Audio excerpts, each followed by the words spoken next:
François Julien, vous publiez Rouvrir des possibles, des coïncidences en art d'opérer, aux éditions de l'Observatoire. Pourquoi ce livre? Je crois qu'il y a quelque chose qui a radicalement changé, qui est qu'avant on pouvait faire un plan de la cité idéale, et donc modéliser, en projetant sur l'avenir la façon dont nous voudrions vivre en communauté. Et maintenant c'est plus possible. D'abord parce que si on fait des modélisations locales, et de plus en plus, on ne peut plus construire une image de la cité idéale.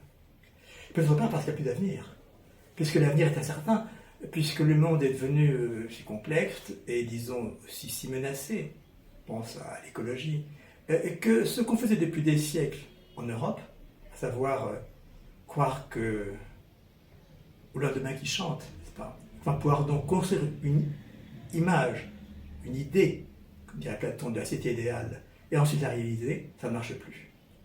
Tout ce qu'on appelle le présentisme, c'est-à-dire se retirer dans le présent en se disant voilà, je me ferme dans ma bulle du présent puisque je crains l'avenir. Ce qu'il faut, c'est examiner ce qui coince dans le présent, ce qui bloque. Et qu'est-ce qui bloque dans le présent? Certainement, ce sont des représentations, des conceptions qui ne sont plus interrogées, qui sont figées, qui font, je dis, coïncidence, et qui donc, n'étant plus réfléchies, eh bien, s'installent, s'enlisent et bloquent la société.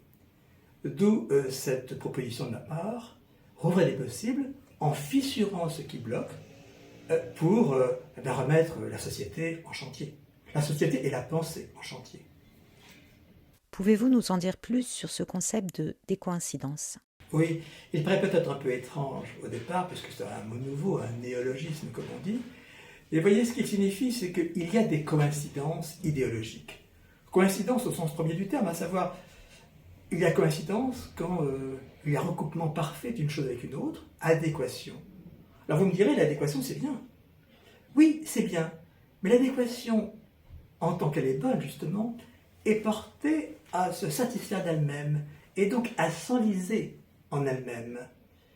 Et donc devient mortelle, puisque ce positif d'adéquation, on dira ça colle, ça marche, eh bien tend à coller au sens de adhérer, au sens de se fixer, de s'immobiliser, et donc devient négatif parce que bloquant la situation.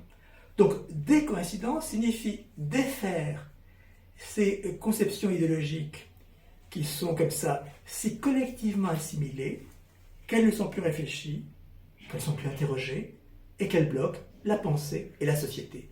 Donc décoïncidence, c'est fissurer ces coïncidences idéologiques de façon à rouvrir les possibles. En quoi est-ce un concept opérationnel? Alors ça c'est important parce que ce concept est nouveau dans la mesure où il se décale de ce qui a été la conception la plus classique depuis les Grecs de l'efficacité, savoir tracer une forme modèle et ensuite se mettre à l'œuvre pour la réaliser. Le rapport théorie-pratique. La décoïncidence, fissurant, défaisant la coïncidence, ne passe plus par ce rapport théorie, modélisation, et puis pratique, application. Puisque dès lors qu'on se met à fissurer ce qui est comme ça calé et enlisé, eh bien on est à l'œuvre. Donc la décoïncidence est d'emblée dans l'effectif. Donc c'est un concept de terrain. Mais je prends un exemple tout simple.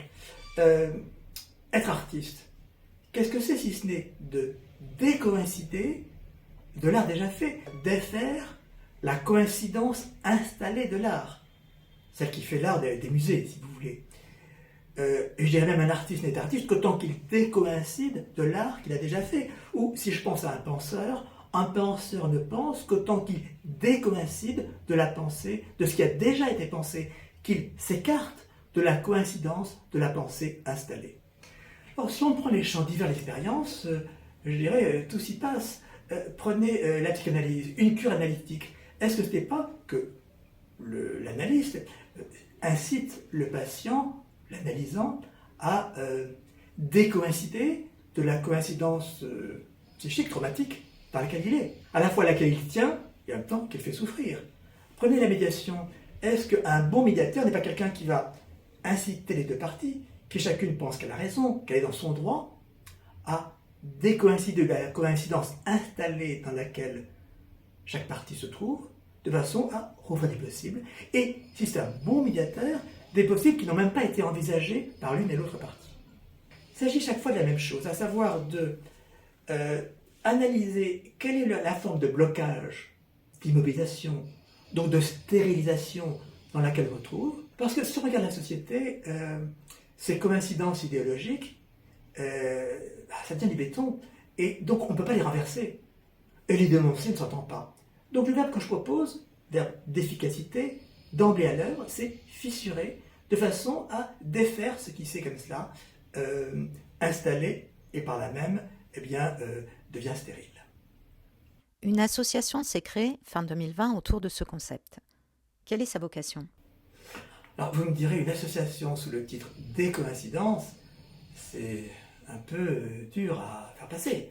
Parce que une association, c'est plutôt faire la coïncidence, c'est-à-dire s'assembler pour défendre une idée, de façon corporatiste, bref, se mettre sous une bannière.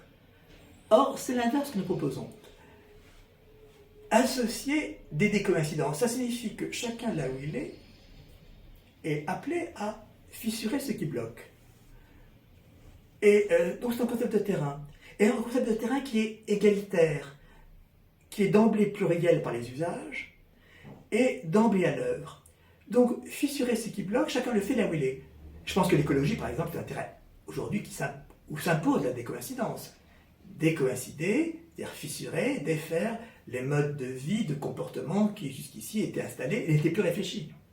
Donc c'est une association qui à la fois, oui vous l'avez dit, part d'un concept, donc d'un départ philosophique, mais qui a en vue le social, la politique, de façon à essayer de fissurer, là encore, l'atonie ou l'atrophie, ou disons la paralysie dans laquelle se trouve la société, par des blocages qu'elle ne voit même pas, donc elle n'interroge pas, qui sont collectivement assimilés et qui forment une idéologie qui bloque la société et la pensée. J'insiste sur les deux.